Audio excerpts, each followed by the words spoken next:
Good morning, everyone. Today we are going to continue with Sumati Sutra. Today we're going to discuss about question number 6.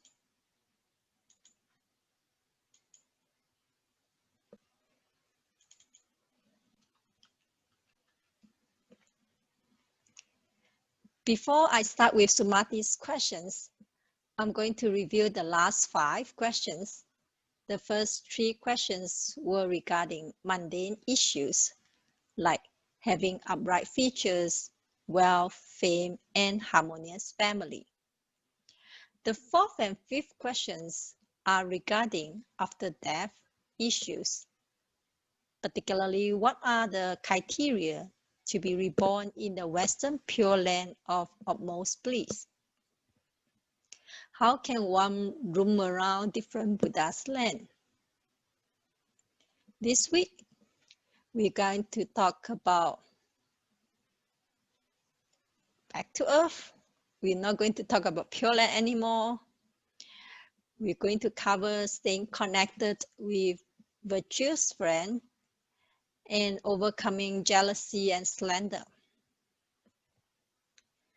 We will see how we can benefit from Buddha's answer.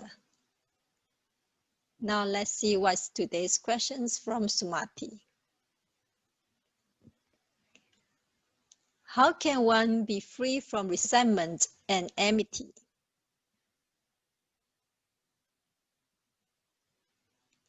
We see the 2 child playing here. Well, sometimes children, they quarrel and fight, but later they play together again. But for adults, we hold on to these hard feelings. There are times where we don't get along well with some people. This can be quite miserable, especially when we need to come face to face with them almost every day. In the First Noble Truth, it talks about suffering. One of the suffering is being with people we dislike. Instead of running away from them, we can proactively learn how to develop good relationship. Let's check out Buddha's answer. Moreover, Sumati, a bodhisattva accomplishes 4 dharmas for being free of enmity in the world. What are these 4? The first is to stay connected with virtuous friend without a mind of flattery.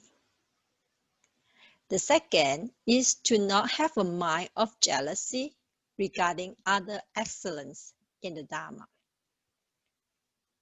The third is to always be happy when others receive honors and recognition. The fourth is to not vainly criticize the practices of a bodhisattva. When we read the Sumati Sutra on our own, we will find all these answers look pretty straightforward. But in this class, we hope to take some time to reflect. The first answer is about how we interact with virtuous friends. Virtuous friends, as defined in the Singalovada Sutra, they protect you, advise you on how to be good and not go down the bad paths. Teaches you things that you may be blind to. Don't abandon you in your times of need, but support you and will provide you double of what you need, to the point of even sacrificing their lives for you. Personally, I would see the term virtuous friend in a broader manner to include our teachers, parents, elders, and even a kid. A virtuous friend is someone who leads you onto an ethical path. Hence, virtuous friends can be your family members or non-blood related people. Our parents are our very first virtuous friend. They advise us what to do and what not to do. When we are being led astray, they are there to lead us back on the right track. The second point is teaching things that we are blind to. In this Johari Window graphic model of interpersonal awareness, we notice that there are some things that are known to others but not to us. This is the part where virtuous friends help us to see ourselves. We may have blindness to our shortcomings, but virtuous friends are people that help us to see our shortcomings, to help us to improve. These virtuous friends need to have the courage to tell us our shortcomings. Most of the time, good friends would not dare to tell us because they're afraid that would strain the relationship. But a virtuous friend would not hesitate to do so. Therefore, a virtuous friend is not someone who always agrees with us, but shows us our shortcomings.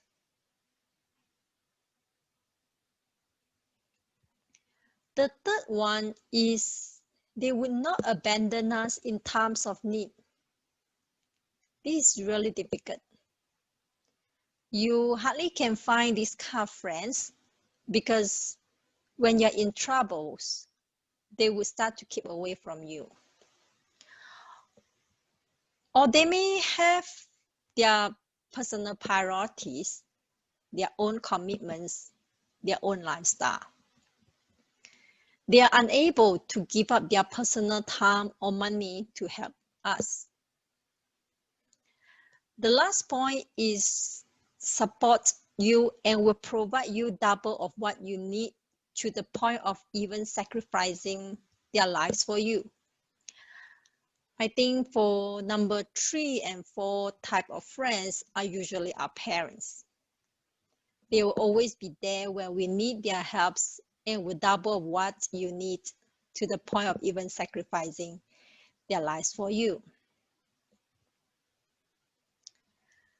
Another quote that came into my mind is from the Sutra on the Buddha's bequest teachings.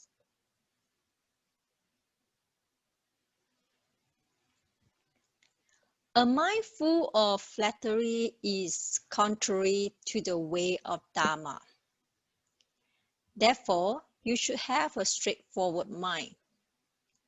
We have to treat a virtuous friend with sincerity. We cannot please for the sake of pleasing or please to get something out from a friend. All healthy relationships require mutual and unguarded trust between friends, not unilateral. Next answer is not to have a mind of jealousy.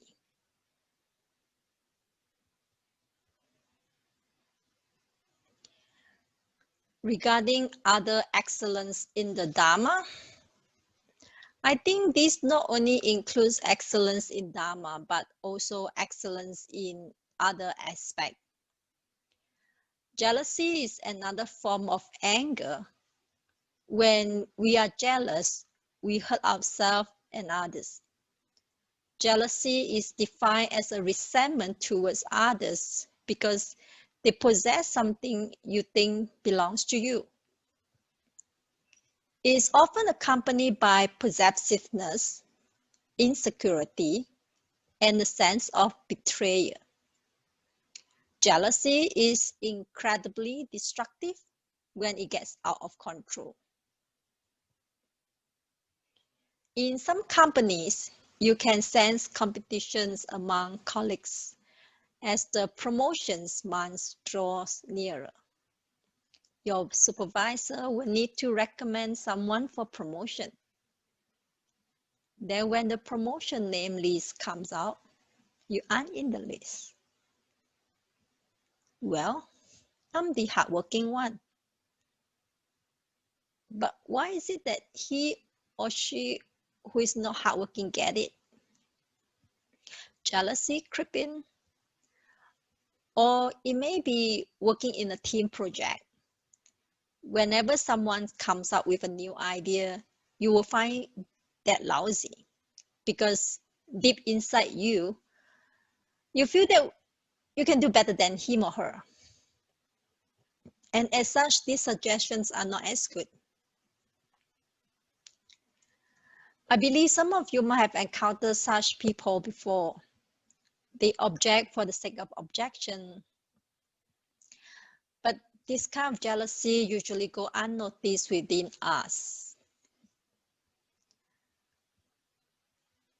In a company, if there are many jealous people, this company will not progress.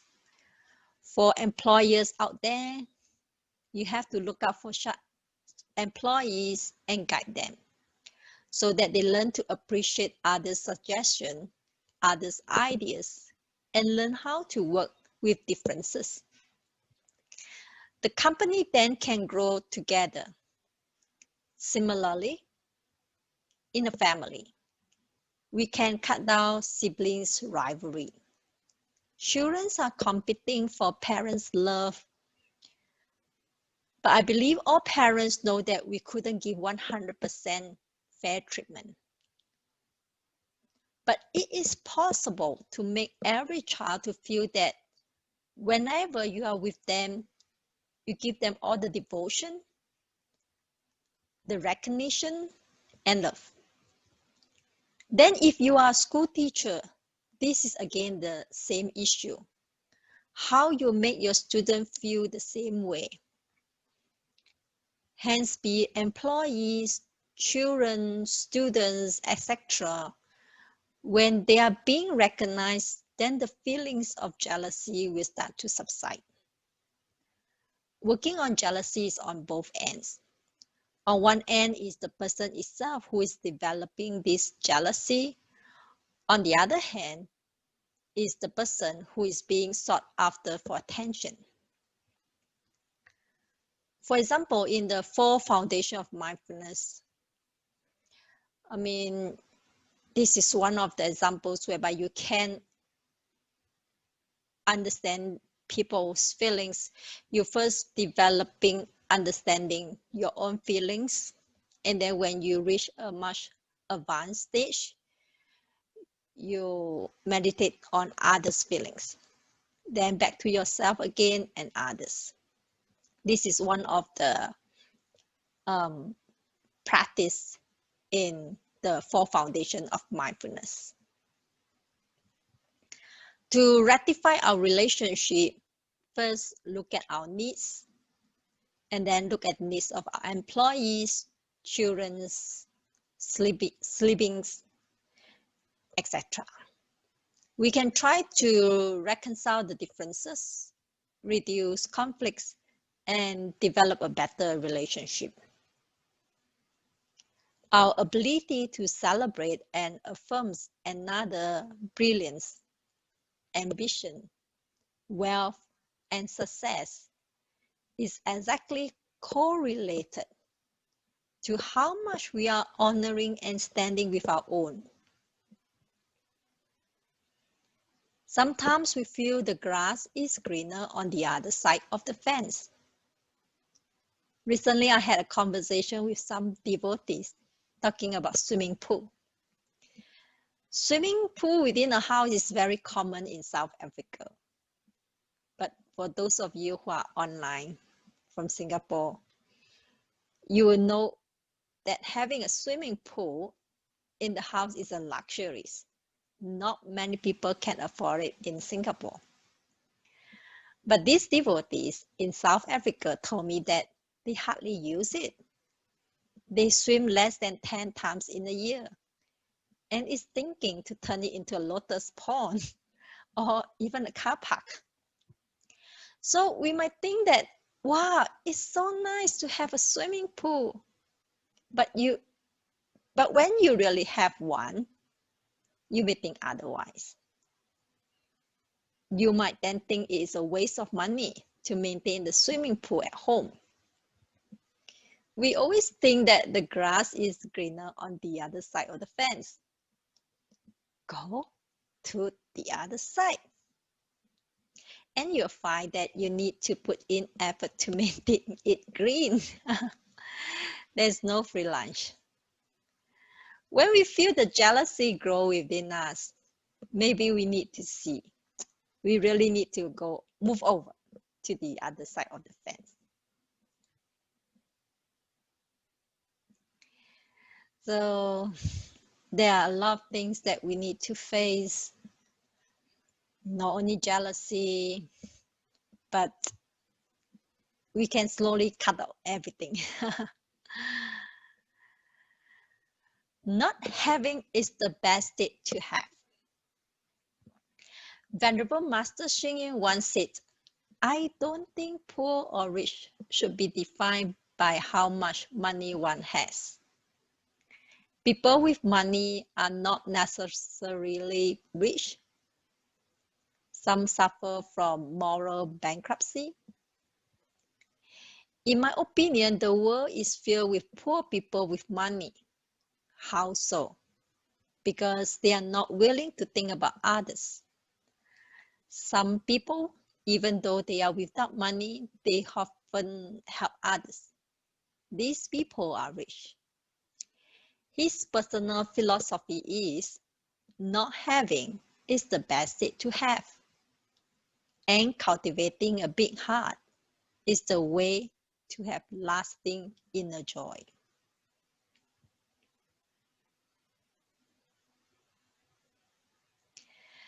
The third is to be always happy when others receive honors and recognition. This answer is a continuation of the second one. First of all, you have to overcome jealousy. Then it's much easier to feel happy for others' success. When your colleagues get promotions or your team members come up with very creative ideas than you are able to feel happy for them. You put aside comparing yourself with others. You just feel joy. You recognize them for their hard work. The second answer of not developing jealousy is the foundation for the third answer.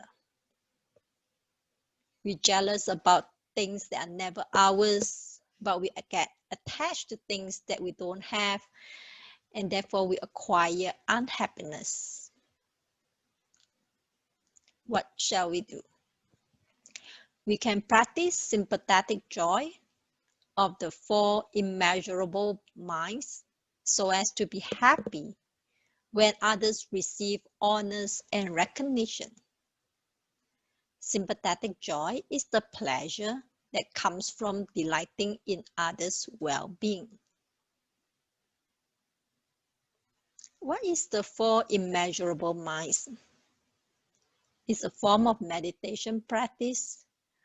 They comprise of loving kindness, compassion, sympathetic joy, and equanimity. The word immeasurables means borderless. It is a mind without border. No boundary between you and me, between family and me, between society and me, between the universe and me. And wishing that all sentient beings happy and free from sufferings.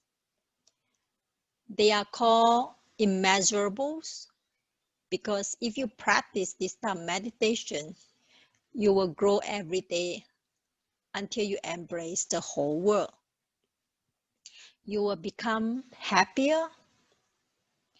But even if you are unable to practice this in a meditative state, constant reminder of these four immeasurables mind can also make a difference in your daily life.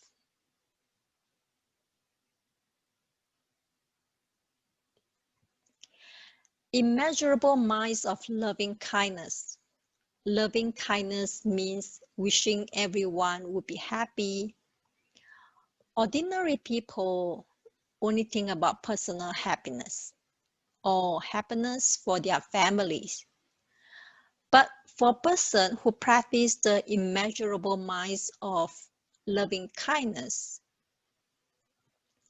it is not limited to oneself. It is limitless, no border. Loving kindness is the intention and capacity to offer joy and happiness. It is giving people happiness and at the same time removing our anger.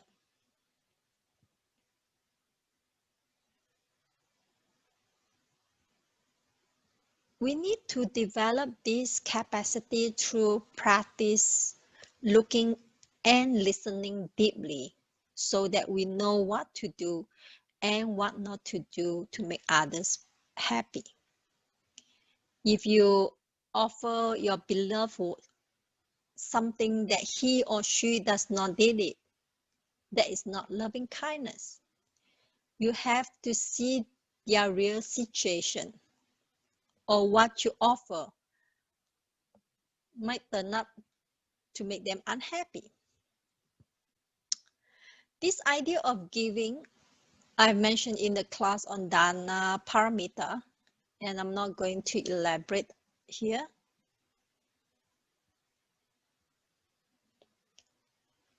Immeasurable mind of compassion. Compassion means wishing to remove suffering of all beings. It means to relieve the pain and transform the pain. In Chinese, it literally means to remove the pain and suffering. And that also means that you cannot do harms on others. When you help others, sometimes you relieve your own pain too. I believe some of you have this kind of experience while helping others. Maybe the other person has not fully recovered from the suffering, but you have already recovered from your past suffering. So this is a bonus. When we are practicing these four immeasurables mind, it's not only about for others, but also for ourselves. We need to develop mindful breathing, deep listening, and deep looking. I believe you come from this class because you want to find joy and happiness. When you practice this meditation, you feel so comfortable. You're giving yourself joy and removing anger. It's just like the light and darkness. When you switch on the light, darkness gone away. You don't need another action of chasing the darkness. One action. All at once, light is on. The darkness is gone. In Chinese, usually we put these two words together, 慈 and 悲. That is giving loving kindness and removing suffering.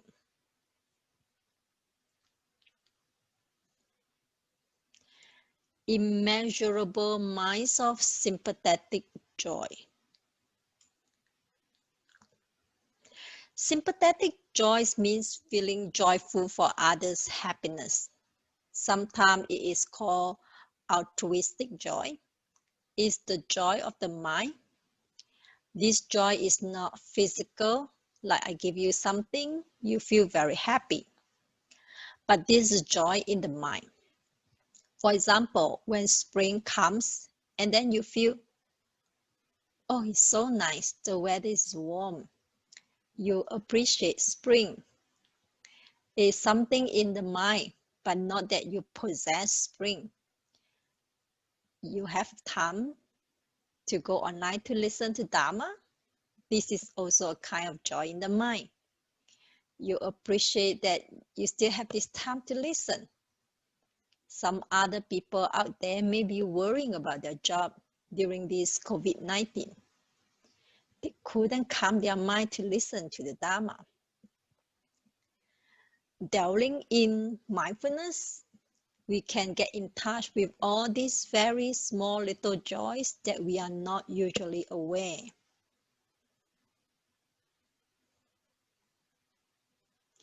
We become contented and pleased. Some people got COVID-19 and unfortunately develop into complication and have to be sedated and put on respiratory machine. When they recover, they know how important it is to be able to breathe. It is something very joyful, but we take it for granted. When we lose this ability to breathe, then we appreciate it. I hope none of us need to learn lessons through this manner. If we can develop our capacity further, then we learn to rejoice on others' happiness, success, wealth, etc.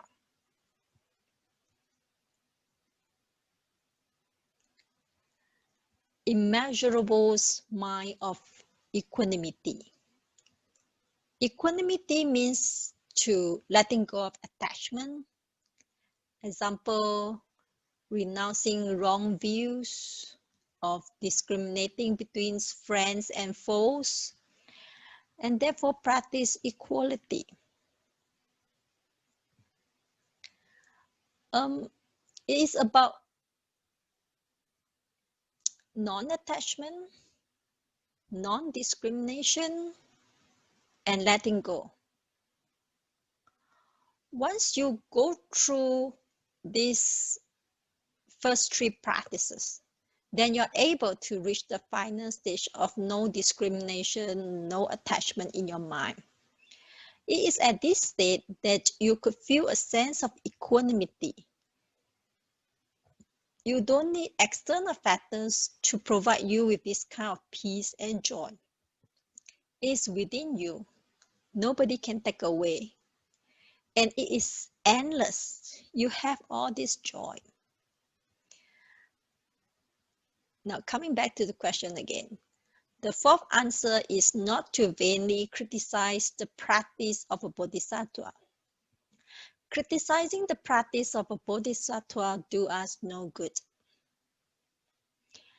In the Sutra of the 42 sections, it says, an evil person who harms a sage is like one who raises his head and spits at heaven. You imagine someone trying to spit to the heaven. It will fall down because of gravity fall. And who is the one who got it? And that's why when sometimes we thought that by criticizing others, we are out there to gain because people will have a poor image of the person that we criticize. But you never know. Sometimes that person gain more sympathies.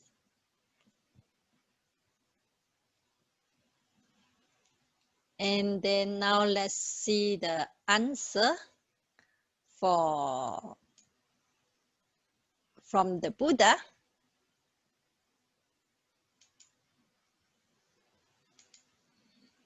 At that time, the Bhagavan speak the Gatha, not flattering your close virtuous friend, not having jealous for others, excellence in the Dharma, always being happy when others obtain honor and recognition, and not slandering bodhisattva, one is free from enmity.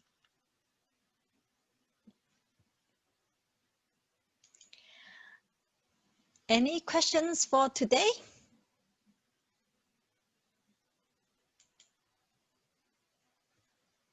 how about for situations where we feel that, because just now you were talking about jealousy, and jealousy is like being angry over someone who has something that you think belongs to you. But how about for situations where you feel that, or you're angry that this should belong to someone else, but it didn't come to that person and it went to someone else. So not about ourselves, but about someone else. There is still that anger over there that you felt that, hey, that's not fair. How does that relate back to the jealousy that you were saying?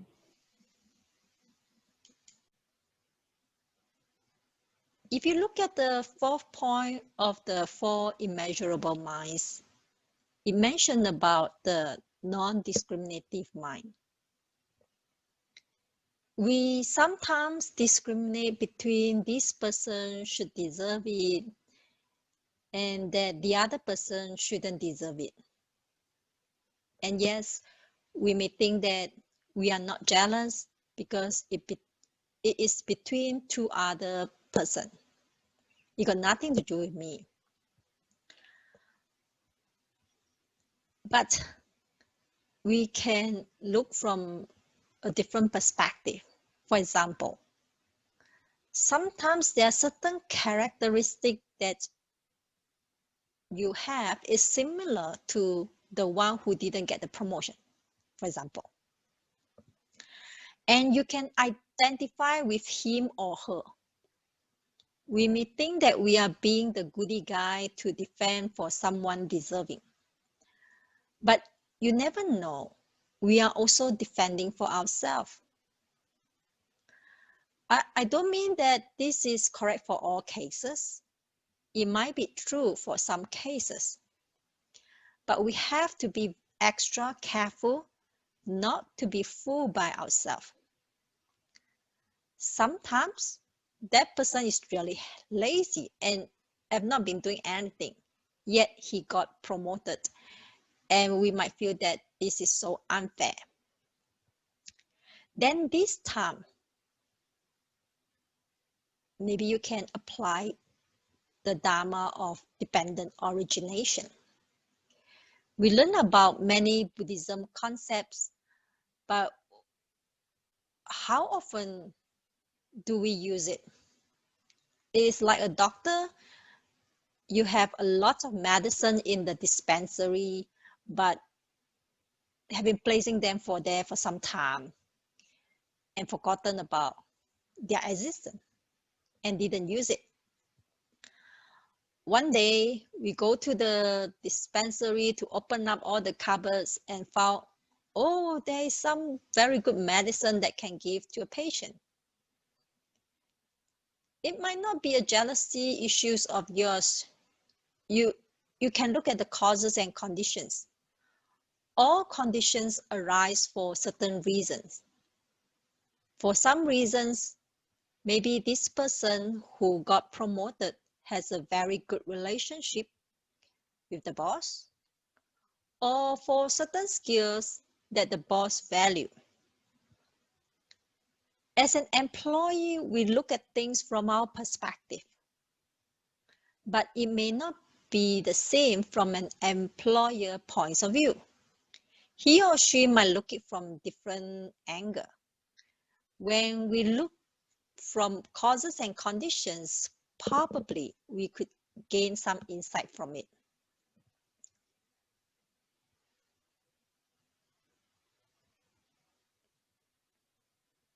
There's another question from the chat group. I am the person who is being jealous. What should I do? Well, first of all, congratulations. That means you have something that others don't have. Nobody is exempt from jealousy and hatred from others. We are all subject to its cruelty during life. Buddha also had his fair share too. We don't need to take negative comments to heart. Well, I mean, this is easier said than done. Let's see. This person is also suffering. Again, from the First Noble Truth, this is another form of suffering. That is, not being able to get what we want. This person is suffering from not getting what he or she wants. Most jealousy is rooted in feelings of inadequacy. He or she needs to find an avenue to let it out. Unfortunately, you are the victim. But you shouldn't get yourself into the self-pity mood. Oh, I'm the victim. Rather, when you see that there's so many suffering going around people beside us, if you do pause and take some time to analyze why they may be acting this way, you can begin to understand what may be motivating their behaviors, which then makes it easier to digest the circumstances. We can use the 4 immeasurable minds to help them. When they are happy, they won't be spreading all these negative energies to us. But you may need to give happiness to yourself first. Think about the following phrases. May I be happy? May I be contented? May I be peaceful? Give blessing to yourself. Start your day with a blessing. You need to feel these phrases. Only use phrases that remind you of warm and beautiful feeling.